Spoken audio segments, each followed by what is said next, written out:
Books presents an unabridged recording of Track of the Cat by Nevada Barr, narrated by Barbara Rosenblatt. This book is copyrighted 1993 by Nevada Barr. This recording is copyrighted 1997 by Recorded Books. The memory of violence and loss drove Anna Pigeon from the city to seek peace in the southwestern wilderness.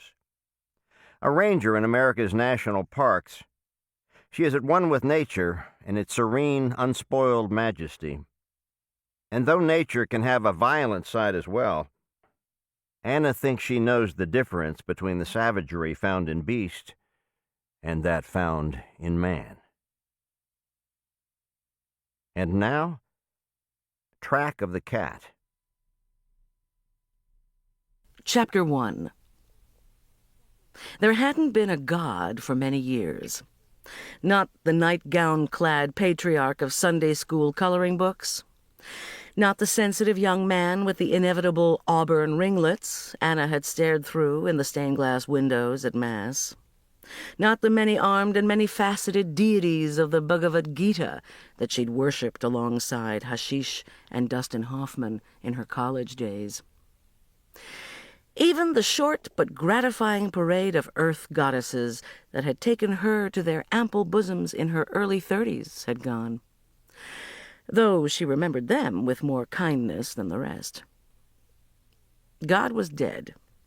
Let him rest in peace. Now, finally, the earth was hers, with no taint of heaven. Anna sat down on a smooth boulder, the top hollowed into a natural seat. The red, peeling arms of a Texas madrona held a veil of dusty shade over her eyes. This was the third day of this transect. By evening, she would reach civilization. People. A contradiction in terms, she thought, even as the words trickled through her mind. Electric lights, television, human companionship held no allure. But she wanted a bath, and she wanted a drink. Mostly she wanted a drink. And maybe Rogelio. Rogelio had a smile that made matrons hide the hand with the wedding ring. A smile women would lie for, and men would follow into battle. A smile and a thought, with habitual cynicism, that the practiced hucksters in Juarez flashed at rich gringos down from Minnesota. Maybe Rogelio, maybe not. Rogelio took a lot of energy. A spiny rock crevice lizard peered out at her with one obsidian eye, its gray and black mottled spines creating a near-perfect illusion of dead leaves and twigs fallen haphazardly into a crack in the stone. "I see you," Anna said, as she wriggled out of her pack. It weighed scarcely 30 pounds. She'd eaten and drunk it down from 37 in the past 2 days. The poetry of it pleased her.